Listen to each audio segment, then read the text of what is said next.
교통방송 TBS의 김어준의 뉴스공장에 KBS 기자가 나와서 KBS의 미투 운동을 이야기합니다. 그런데 그 기자가 김어준에게 그런 얘기 한 거죠. 미투에 대해서 김어준 씨는 나는 그 상관없다. 이렇게 하니까 있는지 없는지 우리가 한번 봐봐야겠다. 이렇게 얘기를 그렇죠. 하는 이 과정 속에 그 센텐스가 문제가 된 거죠. 그러니까 그거 하나 하고 그러면서 이제 그렇게 출연하신 그 KBS 내에 미투 운동 하시는 분들이 왜 교통방송 나오는지 모르겠지만 어마어마한 큰 기업에서 어디 골목 상권에 들어와가지고 출연하는 건지 모르겠는데 그 과정에서 이런 게 있었나 봐요. 저는 뉴스공장을 사실 많이 들을 시간이 없어서 그냥 못 듣는데 출연자들이 방송 협찬이라든지 이런 분들 이렇게 사명 고지해 주는 게 있나 봐요. 그 일종의 전통 같은 거지. 근데 그걸 하라 그랬는데 우리는 못한다 한 거예요. 그런 상황에서 방송국에 가면은요, 그건 라디오 방송이라서 좀 다르겠습니다만 제작진들이 있는 곳, 뭐 TV 방송 같으면 부조가 있고요. 라디오 방송 같은 경우에 이제 부스 바깥에 있는 사람들 입장에서 그걸 안 한다고 하니까 약간 욕을 했나 봐요. 담당 PD가. 이 두 개가 이제 교묘하게 겹치면서 그걸 옆에 듣고 있던 또 KBS 같이 따라온 분들이 있었을 거 아니에요. 그분들이 그 상황을 들은 거죠. 그러니까 이제 이게 담당 PD는 이제 직위 해제되고 그리고 이제 그 박에스더라고 하는 기자는 지금 악플에 시달리고 이런 상황이 됐는데 아쉬운 게 TBS 교통방송이 평소에 있는 공익 광고 외에는 광고를 못하게 돼 있다고 하더라고요. 그래서 명절 연휴를 비롯한 정해진 날짜가 있어요. 그 정식으로 광고할 수 있는. 그래서 그때 출연한 게스트들한테 광고 협찬 멘트 있잖아요. 그거를 읽어달라고 부탁하는 게 일종의 뭐 암묵적인 협의, 작은 이벤트 이런 분위기였거든요. 근데 이제 평소에 계속 꾸준하게 이제 뉴스공장을 들어오던 청취자 중에 한 명으로서 굉장히 좀 좋아 보였거든요. 게스트들이 뉴스공장이 잘 되길 바라는 마음으로 협찬 멘트를 읽어주는 거잖아요. 그런데 그 당시 그 청취자들 이야기로는 KBS 기자들이 우리는 공영방송 소속이기 때문에 우리의 공영성을 해칠 수가 있어서 광고 멘트를 읽을 수 없다고 했다는 거예요. 제가 뉴스공장을 잘 듣지 못하는데 공교롭게 제가 들었던 방송인 거예요, 이게. 네. 근데 당시에 분위기가 어땠냐면 아니 이 정도 이야기는 밖에서 다 사전 협의가 돼서 거기서 우리는 못 읽으니까 뭐 총수한테 읽으라고 하든지 그렇게 했었어야 되는데 막상 생방에서 우린 이렇게 하니까 못 읽는데요? 이렇게 나온 거예요. 그러다 보니까 듣는 사람도 뭐야 이렇게 된 거죠. 그러니까 당연히 부스 밖에서도 PD는 열이 받았을 거 아니에요. 제대로 전달이 안 됐고 생방 불 들어왔는데 저딴 말을 해. 저는 그 상황이 너무 이해가 가더라고요. 그러니까 들으면서도. 근데 이제 문제가 됐었던 사실 그 발언은 박에스더가 나중에 했던 이야기인데 그게 이제 총수를 마치 뭐 잠재적 범죄자 잠재적 범죄자 취급을 했다는 게 지금 문제가 되는 거잖아요. 저희가 남성을 적으로 만들겠다는 것이 아니고 남성분들 중에는 각오해라 라고 생각하고 큰일 났네 이렇게 생각하시는 분들이 있을 수도 있는데 혹시 공장장님께서도 조금 이런 이야기를 해요. 그러면서 약간 김어준이 과거에 성추행을 저질렀던 게 아니냐라는 취지의 질문을 하는 거죠. 김어준이 저는 그런 적이 없다라고 얘기를 하는데 단호하게 얘기했죠. 네. 근데 박에스더 기자가 그걸 인정하지 않는 것처럼 미투에서 취재를 해봐야겠는데요. 과연 그런 적이 없었는지라고 이야기를 하는 거예요. 그러니까 저도 들을 때 또 뭐야 이 말이 취재하는 방식이었죠. 네, 아니 마치. 그냥 그렇게 말을 하니까 이 자리는 TBS의 부스고 TBS에서 자기들이 KBS에서 나온 건데 진행자를 그런 취급을 하면서 작은 도움이라도 이벤트 그 광고를 읽어주는 것도 안 하겠다라고 얘기를 할 거면 도대체 이 방송에 왜 나온 거야? 라는 생각을 들게 했던 바로 그런 인터뷰였어요. 김어준이 미투 운동과 관련해서 멘트를 한 걸 이제 구구 언론들이 이제 굴절시켜서 계속 프레임을 만들었잖아요. 그러니까 거기에 연속선상에 있었다는 데서 위험한 질문이었다는 거예요. 마치 사회적으로 지금 미투 운동을 김어준이 정치화시켜 가고 뭐 결국은 진보를 분열시키는데 악용할 거다라는 플레임이 완전히 굴절돼서 지금 구구나 저쪽에서는 다르게 사용되고 있거든요. 근데 그런 거에 연속선상에 있어서 굉장히 위험한 발언을 해버린 거예요. 예, 그 박에스더 기자가 그 사람은 의도한 게 아니겠지만 그렇지.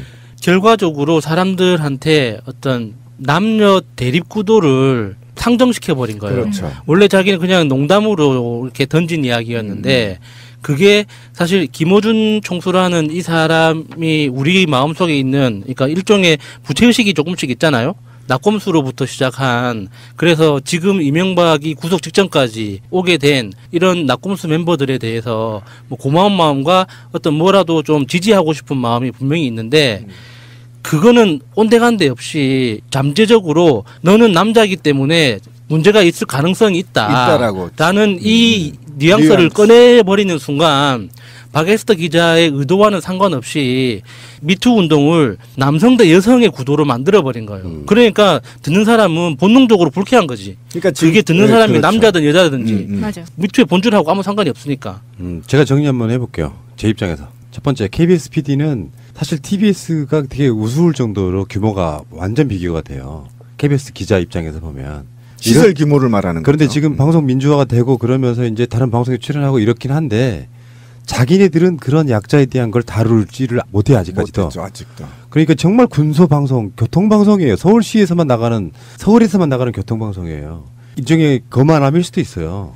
솔직히 말하면 연대 개념이 좀 있는 사람들이라 그러면 내가 도와줄게 해서 막 협찬도 일부러 해줄 수도 있고 그거 안 하는 사람들이 이게 좀 사람의 가벼움 또 박에스터라고 하는 특정 기자의 예전의 보도들 노무현 대통령 때를 보면 또 노무현 대통령 비판 같은 거 엄청 하신 분들인데 지금 나오셔가지고 김어준 총수에 대한 이야기를 할 때 이렇게 하면 돼요. 앞으로 그렇게 상대가 말하면 그렇습니다. 김어준 총수 같은 분들은 안 그러실 거라고 믿습니다. 하면 끝나는 문제였단 말이죠. 근데 거기서 자기가 굳이 그렇게까지 꺼내면서까지 이야기를 꺼내는 건 사실 사적이었다는 거예요. 불필요하다는 거죠. 그렇죠. 그것이 대본에 있었을 리도 없고요. 근데 그게 말을 좀 잘 꺼냈는데 우리 권 PD가 사실은요. 이거 그냥 농담으로 넘어갈 수 있어요. 그죠? 보통 때였으면 넘어갈 수 있어요. 더 심한 말도 넘어갈 수 있어요. 왜냐하면 김어준의 캐릭터가 유머가 있기 때문이에요. 넘어갈 수 있었는데 왜 이번에는 넘어가지 못하느냐면 사회가 지금 굉장히 미투 운동으로서 경직돼 가고 있다란 말이에요. 그리고 이 부분이 아까 우리 야수님이 얘기한 대로 남자를 잠재적 범죄자로 다 취급해버리는 것들을 비롯해서 모든 게 지금 문제란 말이에요. 그리고 지금 서거리 기자 같은 경우가 문제가 생긴 게 뭐냐면 사실은 기자가 기본적으로 갖춰야 될 기자 윤리 강령 플러스 확인 그러니까 사실 확인. 기자라면 사실 확인 미친 듯이 하고 그것이 OW1H라는 거에 부합해야 되거든요. 정확히 그게 기자거든요. 그런데 그것에 한번 잘못해서 미투 운동이 마치 그 미투 운동 전체가 방향이 틀어져 버린 역할을 했는데 거기다가 박에스더 기자가 또 더 연거서 사회적으로 완전히 미투 운동을 굴절시켜 버리는 역할을 했다는 데 대해서도 미투 운동 측면에서도 좋지 않고요. 맞아요. 예, 맞는 거죠. 그다음에 제가 볼 때는 이 박에스더 기자가 미투 운동의 본질을 명확하게 뚫고지 못했다. 만약에 몸속에 체화되어 있었다면 이 질문이 여기서 나오면 안 되는 겁니다. 예. 제가 그걸 지적하고 싶다는 거예요. 그래서 저는 기사는 누구나 쓸 수 있다. 근데 기자는 누구나 될 수 없다. 이게 저 이번에 뼈저리게 넌 느꼈다. 예. 이 박에스더 기자가 이 발언을 이렇게 터뜨린 것은 이건 굉장한 폭력이거든요. 어떻게 보면 폭력이죠. 예. 이게 성추행보다 더 심한 폭력이고요. 맞습니다. 이런 사람들이 사회적 소수 약자를 대변해서 무엇인가 프로그램을 만든다는 것 자체가 언어도 아니고요. 하면 안 되는 사람들이에요. 이런 사람들이 손댈 게 아닙니다. 이런 거는. 지금 뭐 박에스더 기자가 과거에 했던 행적들이 속속들이 올라오면서 지금 좀 곤란한 입장이 있을 것 같은데 예를 들어서 미시 USA 같이 우리 미국 교포들이 있었던 그런 방송에서의 이야기를 보면요. 이명박근혜 시절에 교포들이 모여서 시위를 하면은 거기에 빨갱이라는 말을 직접 했다는 거예요. 그 목격담이 올라와 있기도 했었고요. 박에스더가요? 네. 그리고 실제로 그 당시에 라디오를 진행을 할 때는 노무현 대통령이 라고 이렇게 얘기를 했지만 이명박 할 때는 이명박 대통령께서라고 존칭이 완전히 달랐다는 거예요. 그래서 2008년 당시에 이 박에스더 기자에게 민원을 요청하는 글들이 당시에도 쇄도를 했었는데 그때의 글들이 캡처가 돼서 지금 막 SNS에서 돌아다니고. 그러면 박에스더는 거의 그 KBS의 배현진급이네요. 뭐 그 정도는 아니더라도 어쨌든 그런 정도의 이 사람이 과거에 어떤 성향을 갖고 있는지를 볼 수가 있었던 거고 그게 저희 분석이 맞았나요? 그러니까 뭐냐면 아직 진보 민주 시대에 살아갈 수 있는 마인드와 철학이 부재하다. 예. 예, 그런 분들이 이제 뭐 자기 방송도 아니고 사실은 KBS가 보면요 TBS도 팟캐스트급이에요. 아 근데 영향력은 1위잖아요. 아 그러니까 네. 그들이 보기엔 그런 그렇죠. 거예요. 그러니까 네. 시대가 바뀌었어요. KBS의 MBC의 방송을 신뢰하지 않아요. 그래서 TBS에 나오는 거 아니에요. 그런 관점으로 봤을 때는 뭔가 좀 사실상 숨어 있는 또 다른 어떤 적폐가 어떤 운동을 통해 가지고 또 뭔가 다른 일을 하고 있는 그런 느낌이고요. 그래서 희화화되는 거죠. 예. KBS의 박에스터 이분이 계시다 그러면 얼마 전까지 MBC에 계셨던 바로 방송 적폐 배현진 씨는 적배. 예, 적폐? 아 그렇군요. 어쨌든 배현진 씨는 지금 이제 자유한국당 들어가서 배현진을 통해 가지고 홍준표나 자유한국당이 하고 싶은 말을 이제 하는 건데 배현진의 첫 임무가 좌파 정권의 방송 장악의 피해자를 지원하는 거다. 이게 말인지 막걸리인지. 그러니까 문재인 정부 들어서 방송 장악을 하려고 보니까 피해자가 생겼다는 거 아닙니까? 그 사람들을 지원하는 임무를 배현진이 할 거다 이런 거거든요. 완전 지금 방송 장악을 당했다는 거를 프레임화 시키는 작업 예. 같아요. 그런 것도 공고하게. 있고요. 하나만 더 이야기할게요. 뭐냐면 이거 실질적으로 써먹을 수 있는 용도지만 사실 배현진을 송파을이 내려보내려면 각종 논란이 만들어져야 해요. 그래서 어차피 우리가 주장하는 걸 안 믿는 사람들은 빼고 흔히 말해서 오른쪽에 계신다는 지역을 향해서 배현진의 인지도를 계속 높여주고 있는 방식으로 일종의 이제 그런 식의 아젠다를 던지면서 계속 논란이 되게 만드는 이런 방식이라고 저는 생각 일단 해요. 노이즈 마케팅. 그렇죠. 일종의 노이즈 마케팅이죠. 그러니까 이 조직 자체가 배현진을 위해서 만들어 준 거죠. 그러니까 배현진을 입당시켜 가지고 환영회까지 열어줬는데 그 이후에 배현진이 할 일이 있어야 되는 거예요. 그래서 배현진에게 어떤 이런 위원회 하나를 만들어서 위원장직을 주는 거는 성급하거든요. 그러니까 일단 방송 장악, 그러니까 문재인 정권이 방송을 장악하고 있다라는 기본 프레임 안에서 배현진한테 일종의 트레이닝이 필요한 거예요.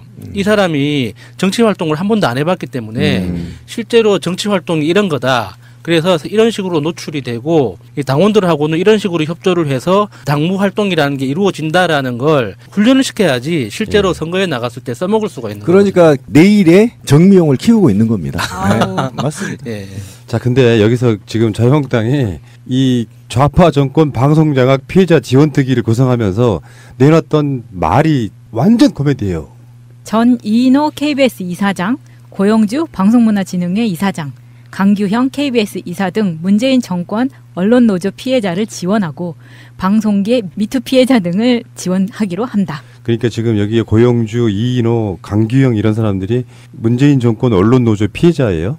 일단 그렇게 규정하고 있는 것 같습니다. 근데 그 추가로 그 합류되는 그 피해자 대책위원회 추가로 합류되는 인사들도 좀 불러주실래요? 그 할 얘기가 있어요. 아, 여기에 이제 특위 위원장으로요. 그렇죠.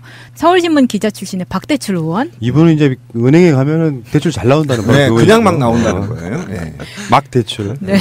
그리고 간사에는 유명한 민경욱 의원. 여러분 이름을 반드시 기억하십시오. 그리고 조선일보 편집국장 출신의 강효상. 그리고 강효상. 네.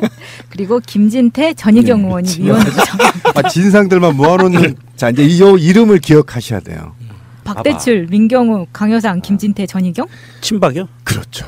친박과 MB 때 방송을 장악했던 자들입니다. 그리고 종북 메카시를 확산시켰던 주 장본인들이고요. 사회 정의를 취재하는 데 있어서 방해했던 자들이거든요. 세월호니 천안함이니 모두 다. 그런데 그들이 한 곳에 모였어요. 아싸. 와, 대단하지 가들이네. 않습니까? 네, 가들입니다. 근데 저는 계속 항상 네. 배현진을 주목하고 있는데 네. 배현진은 이제 이 특위를 통해서 정말 화들짝 놀랄 겁니다. 정치가 이런 거구나. 그렇지. 이게 보통 이렇게 언론을 통해서 노출되는 정치인들의 모습을 보면 이게 항상 정리되고 갖추어진 모습만 보잖아요. 근데 현실에서의 정치는 정말 당이라는 곳은 당을 어떤 욕하는 게 아니에요. 당은 당원한테 임무만 주지 그 임무 외에는 아무것도 안 줍니다. 내가 해야 돼요. 내가 먹는 거, 이동하는 거, 입는 거, 이야기하는 모든 소요되는 비용을 내가 책임져야 되는 거예요. 그러니까 배현진은 거기에서부터 아마 멘붕이 올 거예요. 내가 지금 무슨 짓을 하고 있는 건가. 네. 이게 한번 해보면서 나중에 지방선거 할 때 보궐선거 같이 하잖아요. 그때 배현진이 실제로 출마할지 안 할지 이번에 배현진이 한번 트레이닝을 겪으면서 깊이 고민을 하게 될 겁니다. 이번 기회로. 그러니까 그 이명박근혜 정권의 방송 장악 그 기간 동안 가장 특혜를 받고 수혜받은 사람이 배현진이에요. 맞아요. 횟수로 8년, 이명박근혜 9년이잖아요. 그 시간 동안 그렇게 특혜를 받았던 자예요. 배현진이라는 이분이. 근데 사실 나는 이 사람 목소리도 몰라. 내가 말했잖아. 그들만의 리그에서 그렇게 특혜를 받다가 그래서 공정성이 심하게 의심되는 여러 가지 방송들의 주요 적폐 중에 한 명이었던 사람이 그 자리가 물러나면 이게 탄압이 돼 버려요. 지금 그 면면들을 보면 지금 그런 거 있잖아. 막 박대출이네, 민경욱이네, 강효상이네, 이인호, 고용주. 이런 사람들을 이렇게 보고 있으면 자기들이 누릴 때는 그게 정상적인 거 공정방송이고 그래서 그렇게 하면 되겠냐. 그래서 공정방송이 아니라는 건 여러 가지 증빙 등을 통해 나옵니다. 보도량, 네. 뭐 어떤 기계적 균형이라도 뭐 지켜주려고 하는 노력들. 그래서 어마어마하게 그렇게 적폐 방송, 그러니까 표현도 좀 그렇다. 적폐란 말이 요즘에 하도 많이 쓰여가지고. 기레기 방송이라고 합시다.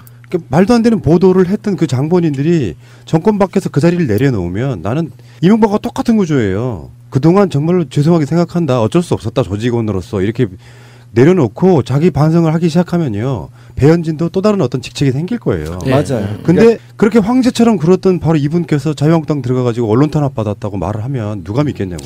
그런데 저는 그 전에 어쨌든 이 조직에 새로 만들어진 조직의 구성원들을 보면 종교와 교묘하게 말려 있고요. 그러니까 곰피디가 말을 잘했는데 배현진 정도면요 사과하고요. 다시 자기의 포지션을 맡을 수 있는 위치에 있는 사람입니다. 그리고 우리 국민은 거기에 대해서 충분하게 용서할 수도 있어요. 배현진 정도는. 하지만 하순이었으니까. 근데 저는 왜 이들이 한 곳에 모여 있냐 이게 저는 중요하다고 생각하는데 이들이 지하철을 타든 집에를 가든 지인을 만나든 동창을 만나든 부끄러움과 두려움. 그렇죠. 두려움이 있겠죠. 그다음에 매일 대화 중에서 그들을 현재의 문재인 정부의 정책들 적폐들을 얘기하면 이들이 대상이거든요. 그럼 거기에 거꾸로움, 뒤통수 가려움 뭐 이런 곳이 굉장히 내면화시켰을 가능성이 있다. 그래서 그들이 살아남을 수 있는 방법. 이거를 저는 존재의 소멸 과정이라고 얘기하고 싶어요. 그러니까 우리가 두려워할 필요 없다. 배현진이 전 당선될 리도 없고요. 단지 배현진이 아무리 성장해봐야 미래의 정미용이 될 수밖에 없는 상황이 도래됐거든요. 그런데 적폐 세력들이 완전히 핵심 코어들, 그러니까 상식을 완전히 비참하게 망가진 자들, 그렇죠? 그다음에 이들이 사회를 파괴하는데 공격수로 활용했던 자들이 모여서 결국은 조금씩 존재를 소멸시키는데 함께 몰살당하고 싶어서 지금 모여 있다. 예. 그렇게 보시면 될 것 같다 저는. 예. 배현진이 한 말 한번 마지막으로 정리해 드릴게요. 파업에 반대한 제 동료는 세상이 알지 못하는 부당한 일들을 온몸으로 감당해야 하는 처지가 됐다. MBC 안에서 각자 생각과 의견이 존중받을 수 있는 자유는 사라졌다. 이런 현상이 비단 저희 방송사만의 문제는 아니었다라고 생각한다. 그냥 쌍욕 한마디 하고 끝내죠. 이런 씨.